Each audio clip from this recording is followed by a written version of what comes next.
Prezados cursistas, olá! Nessa unidade começaremos a travar contato com uma perspectiva em filosofia da ciência distinta daquela que tratamos nas unidades anteriores, acompanhando algumas passagens da obra de Thomas Kuhn, A Estrutura das Evoluções Científicas. Agora, com a obra de Kuhn, história e sociologia ganham um peso para a compreensão da ciência que havia sido deixado de lado por Popper. Isso não significa que para Popper não haja uma história da ciência, como se ela se desse sempre como algo eterno e imutável. Mas significa que para Popper as mudanças de modelos científicos, de formas de se fazer ciência, são determinadas exclusivamente pela estrutura lógica da ciência. Daí sua imensa preocupação com a descrição dos aspectos formais da ciência, afastando de sua descrição aspectos psicológicos, sociológicos, históricos, morais, entre outros. A crítica de Kuhn à filosofia de Popper constata que essa formulação popperiana muito pouco compreende, de fato, como a ciência se dá ao longo da história. Isso é, ela passa ao largo de como realmente a ciência se desenvolve. Ou seja, a descrição formal, detalhadamente elaborada por Popper, não se enquadra bem naquilo que se encontra ao longo da história como realizações científicas, ficando assim, de certa forma, uma descrição da ciência exterior ao acontecimento científico. Por isso, o apelo de Kuhn à história da ciência. É preciso uma descrição da ciência que seja interna à própria ciência, ou seja, que observe os acontecimentos científicos ao longo da história e possa compreendê-los em sua especificidade histórica. Eis porque o texto de Kuhn é repleto de descrições de modelos científicos, de relatos de acontecimentos da ciência. No entanto, é preciso tomar cuidado e não tomar disso apenas um relato de acontecimentos científicos, o que seria muito pouco do ponto de vista de uma filosofia da ciência. O que Kuhn apresenta é, a partir dessas descrições e por meio delas, uma teoria sobre as ciências, ou seja, essas descrições devem permitir a compreensão de aspectos estruturais da ciência, uma descrição das partes da ciência e como elas se relacionam entre si. Eis porque é fundamental para Kuhn uma compreensão da história da ciência para se entender de fato o que a ciência é, o que ele afirma logo no início da introdução de A Estrutura das Evoluções Científicas. Estes dão a ciência como um acontecimento acabado e pronto, ensinando para aquele que vai se formar em ciência o cânone aceito pela comunidade científica para aquela determinada ciência. Ou seja, quem aprende uma ciência, do ponto de vista de Kuhn, não aprende os processos de elaboração das teorias científicas, os problemas, reformulações e impasses pelos quais a ciência passou até chegar à forma que ele aprende nos manuais de ciências. O argumento de Kuhn não é uma defesa da queima dos manuais científicos como um conjunto completamente equivocado de conhecimentos, mas uma tentativa de compreender o papel que esses manuais têm para a ciência, como e por que eles fornecem essa imagem ahistórica da ciência. O que só pode ser feito com uma consideração histórica do empreendimento científico, que vai acompanhar o desenvolvimento de uma teoria até se chegar ao estabelecimento desse cânone.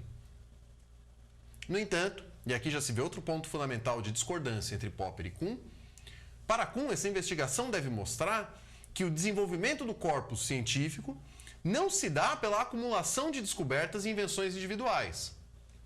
Dois pontos fundamentais ressaltam disso. Em primeiro lugar, há um deslocamento do peso dado às descobertas científicas do gênio individual para um processo que inclui vários cientistas e que pode se estender por um longo período.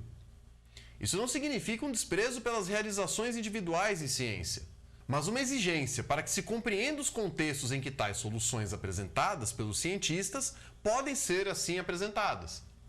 Em segundo lugar, a crítica ao caráter cumulativo do desenvolvimento das ciências inclui, de um lado, uma crítica ao indutivismo e sua concepção de ciência como um contínuo progresso da ciência com contínua acumulação de saberes, noção que ainda se mantém na obra de Popper. A crítica a essa noção de progresso e ao caráter acumulativo da ciência leva uma reinterpretação da história da ciência, pois agora a ciência ultrapassada não será mais tomada como um saber inferior ou menos científica que a ciência atual. A física de Einstein não é uma ciência mais elevada que a física de Newton, são apenas dois empreendimentos distintos. Por isso, Essa nova historiografia da ciência demanda a compreensão de uma ciência em relação com sua época, não frente aos modelos vigentes de ciência. Outra consequência disso, novamente crítica em relação a Popper, é o abandono da primazia das questões metodológicas para se determinar conclusões sobre questões científicas. A adequada consideração da ciência, para compreendê-la historicamente, deve reintroduzir aspectos psicológicos e sociológicos, os quais a filosofia de Popper consideravam irrelevantes para a compreensão da estrutura da ciência. Ou seja, o que Kuhn propõe é que o tratamento adequado da ciência deve compreender as relações existentes entre o contexto da descoberta e o contexto da justificação. No entanto, a prática científica só tem início quando se está de posse de um conjunto de crenças. Mas quais são essas crenças? São aquelas que respondem às perguntas mais fundamentais de uma ciência. Note-se novamente um deslocamento em relação à formulação de Popper. Ali onde Popper afirmava haver a necessidade de uma convenção, de um acordo da comunidade científica, por exemplo, no estabelecimento das regras metodológicas, Kuhn agora afirma que o que se tem é um sistema de crenças, que pode, mesmo aqui, ser tomado em sentido geral como um conjunto de informações assumidas e não questionadas. Ou seja, quem aprende o cânone científico lendo os manuais de ciência não coloca em questão a validade daquilo que ele aprende ali. O que ele aprende é repetir aquilo que está posto no cânone e dar aplicações práticas para aquilo que está posto no cânone. Esse conjunto de crenças constitui o cânone de conhecimentos estabelecidos pela ciência normal. A ciência normal só pode acontecer a partir do estabelecimento de um paradigma. Encontramos aqui a noção central da formulação de Thomas Kuhn, a noção de paradigma. Um paradigma é um modelo de solução de problemas para uma determinada ciência. O que não significa que esse paradigma deve apresentar o conjunto de saberes fundamentais a partir dos quais uma determinada ciência deve operar. Tomar um paradigma assim seria confundido com um axioma. Os axiomas devem ser estabelecidos, do ponto de vista de Kuhn, de acordo com um determinado paradigma. Como modelo de solução de problemas, um paradigma deve ser bastante aberto, ou seja, não é exigido desse paradigma, e isso é necessário para que ele exerça seu papel, não é exigido dele que ele apresente respostas finais sobre os problemas de uma determinada ciência. O estabelecimento de um paradigma é o momento em que a comunidade científica entra em um acordo sobre o modelo mais adequado de solução de problemas para uma determinada área. Por exemplo, o estabelecimento da física newtoniana. No entanto, a prática da ciência normal não deve se ocupar da reprodução daquilo que o paradigma põe, o que de fato seria impossível. Mas essa prática deve melhor articular esse modelo e especificá-lo frente a condições novas e mais rigorosas. Em seu surgimento, um paradigma pode ser bastante limitado, tanto do ponto de vista de sua abrangência quanto do ponto de vista de sua precisão. Insisto nisso, sendo um modelo de solução de problemas, não um conjunto de respostas prontas sobre as quais os conhecimentos científicos se levantarão, essa limitação em nada compromete o paradigma.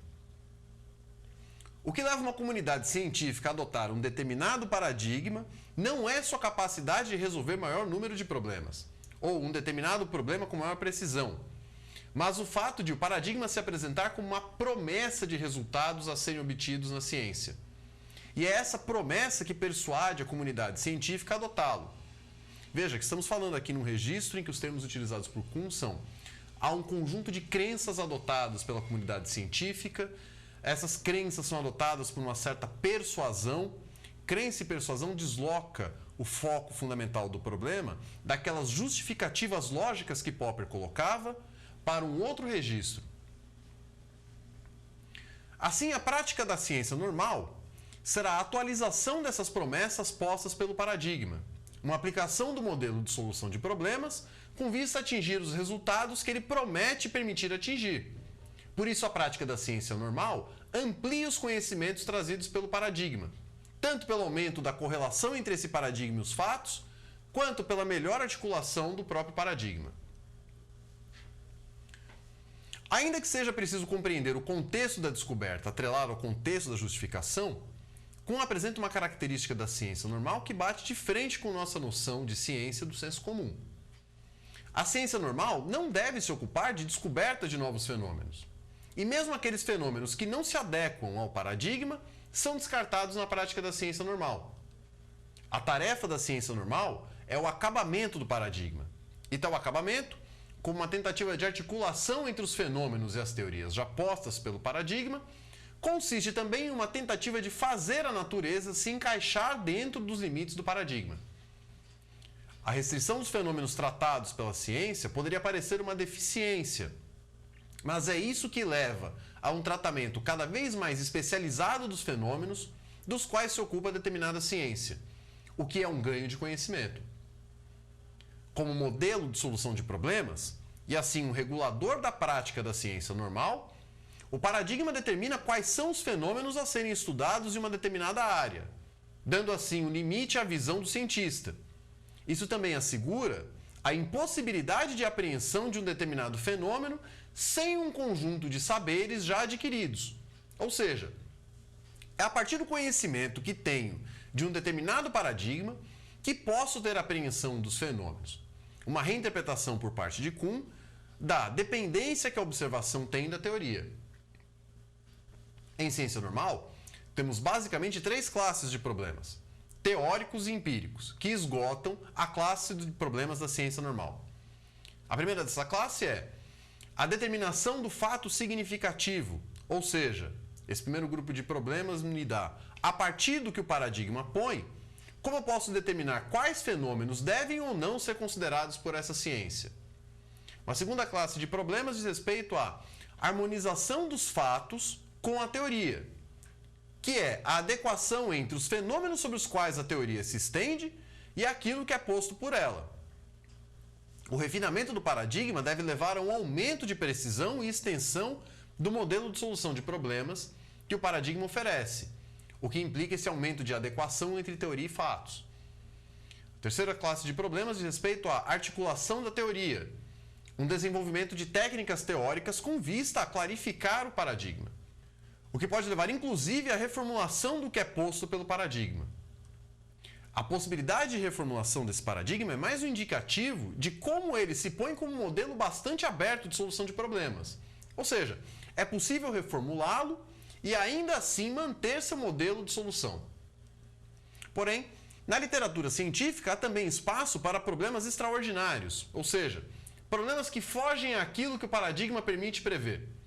Mas a abertura para esses problemas extraordinários apenas se dá em momentos específicos da história da ciência e terão lugar devido aos avanços e desenvolvimentos da própria ciência normal. Uma característica fundamental da prática da ciência normal é seu desinteresse em produzir grandes novidades. Uma vez que o paradigma determina quais são os problemas que cabem ou não para a ciência, não se trata de, a todo tempo, produzir novos resultados.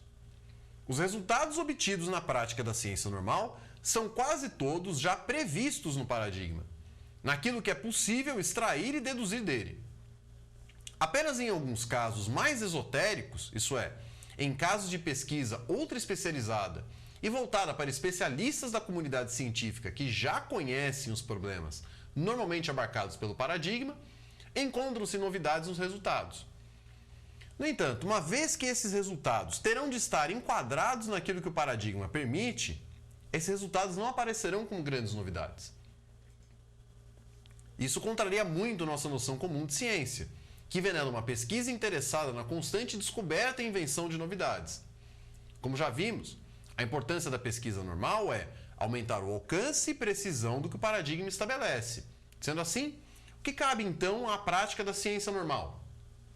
Grande parte de seu esforço é alcançar o que é antecipado pelo paradigma de uma maneira nova. Não basta, como já dito, repetir aquilo que o paradigma põe. É preciso encontrar novas maneiras de atingir os resultados que ele mesmo já previa. Por isso mesmo, aquele que se ocupa da ciência deve resolver problemas quanto a métodos, conceitos, cálculos, instrumentos e uma série de outras questões. Novamente, aqui a descrição de Kuhn se afasta daquela de Popper, ao colocar os compromissos metodológicos como algo de segunda importância frente ao compromisso com o paradigma. Se para Popper as regras metodológicas devem proteger o critério de demarcação e mudanças nas regras metodológicas significam a decisão de fazer ciência de uma outra maneira, ou fazer uma outra ciência, para Kuhn, é possível alterações do conjunto de regras metodológicas sem que isso signifique um rompimento com o paradigma, ou compromisso com uma nova maneira de fazer ciência. Por isso, para Kuhn, o papel do paradigma como aquilo que regula a ciência é muito mais forte, muito mais importante, do que o compromisso com as regras metodológicas dessa ciência. Tendo de resolver problemas relativos a métodos, conceitos, cálculos, instrumentos, entre outras questões, o trabalho em ciência normal é aquilo que Kuhn descreve como solução de quebra-cabeças, ou seja, procurar com essas peças dadas, todos esses elementos envolvidos na prática científica, cálculos, instrumentos, teorias, conceitos, métodos, etc., procurar com essas peças atingir de formas diferentes as soluções antecipadas pelo paradigma. Vale notar que o paradigma põe não só a antecipação da solução do problema, mas determina também um conjunto de peças a serem utilizadas para essa solução. Ou seja, além de determinar quais são os fenômenos que são objetos de uma determinada ciência, o paradigma põe também compromissos com conceitos da ciência e compromisso com os usos possíveis de instrumentos em uma determinada área. Assim, não é a novidade que determina um bom quebra-cabeça, mas o próprio fato de ele já possuir uma solução antecipada determina que ele seja um bom quebra-cabeça. Tal como ao montar um quebra-cabeça, temos a imagem que deve aparecer nesse quebra-cabeça pós-montado estampada na tampa da caixa. Abrindo mão da novidade e ocupando-se da exploração de formas diferentes de aplicação do paradigma, é justamente essa exploração de modos de aplicação que a solução de quebra-cabeças oferecerá. Os quebra-cabeças da ciência normal devem cumprir duas exigências. A primeira delas é possuir uma solução assegurada. De nada me adianta ter um quebra-cabeça que não tenha uma solução assegurada, que não tenha uma solução antecipada, senão eu vou manipular essas peças com qualquer sentido, em qualquer direção, sem saber o que eu devo atingir. A segunda exigência é a solução desse quebra-cabeças deve obedecer a regras que assegurem os passos necessários para obter a solução e que limitem a natureza das soluções aceitáveis. Há total liberdade para a invenção de modos de manipulação dessas peças, mas essa total liberdade de manipulação das peças deve ser dado dentro dos limites postos pelo paradigma. Vale ressaltar aqui que essas regras devem ser tomadas em um sentido mais amplo, como sendo válido também como regras um ponto de vista estabelecido ou uma concepção prévia. Essas regras devem ser tomadas em sentido tão amplo que, dada a abertura do paradigma, novas regras podem ser introduzidas para a solução de problemas, desde que eles respeitem uma exigência: não derrubar aquilo que o paradigma põe. É preciso que essas regras não derrubem aquilo que o paradigma estipula, porque se o quebra-cabeças tem de ser determinado pelo paradigma, a introdução de uma regra que derrube o paradigma vigente é, na verdade, a instauração de outro quebra-cabeças. Por trás disso, a necessidade de interação na aplicação da ciência normal, de teoria, instrumentos, cálculos, tudo isso norteado pelo conteúdo posto pelo paradigma. Por exemplo, um novo instrumento construído deve corresponder ao que a teoria prevê. Caso contrário, esse instrumento, por exemplo, não mede nada e o quebra-cabeças não será resolvido. Ainda, há regras adicionais relevantes nessa solução de quebra-cabeças. Uma delas são os enunciados explícitos das leis da ciência, conceitos e da teoria científica, que formam um conjunto mais universal e restritivo de regras, pois determinam o que é o quebra-cabeça e quais as soluções aceitas. Outro conjunto de regras são os compromissos com tipos de instrumentos a serem usados e os modos de usá-los. Quer dizer, há uma aceitação pela comunidade científica de quais são os instrumentos a serem usados e como eles podem ser usados. Isso significa que a construção e utilização de um instrumento é sempre respaldada por uma teoria. Para que eu possa utilizar um telescópio para observar planetas, estrelas, luas e outros corpos celestes, é preciso que eu tenha uma teoria ótica que sustente a validade daquilo que eu estou observando. Também se põe como regras para a solução desses quebra-cabeças um conjunto de compromissos metafísicos, compromissos difíceis de serem propriamente definidos, e compromissos aos quais os cientistas aderem e acabam tomando-os como orientação a partir das quais a pesquisa vai se dar. Novamente, uma separação aqui entre a filosofia de Kuhn e Popper. Enquanto Popper buscava afastar as questões metafísicas da ciência, por considerá-las ramos distintos de saber, Kuhn entende que existe uma relação entre questões metafísicas e as questões da ciência. Um outro conjunto de regras inclui os compromissos com a pesquisa, ou seja, o compromisso do pesquisador em aumentar a extensão e alcance daquilo que foi posto pelo paradigma. Fazer ciência normal, solucionar os quebra-cabeças, é assumir essa complexa teia de compromissos. Se, por um lado, a ciência normal é uma atividade altamente determinada, por outro lado, ela não carece de ser inteiramente determinada por regras. Isso é, as regras derivam do paradigma, mas o paradigma pode regular a prática da ciência normal sem essas regras. Tomar a ciência normal pelo que é estabelecido pelo paradigma e não pelo conjunto de regras da ciência é tomar a ciência de forma muito mais aberta que, por exemplo, a descrição de Popper sobre a ciência. O que permite que a noção de paradigma possa, segundo Kuhn, se adequar melhor à diversidade de práticas da ciência ao longo da história. Até a próxima.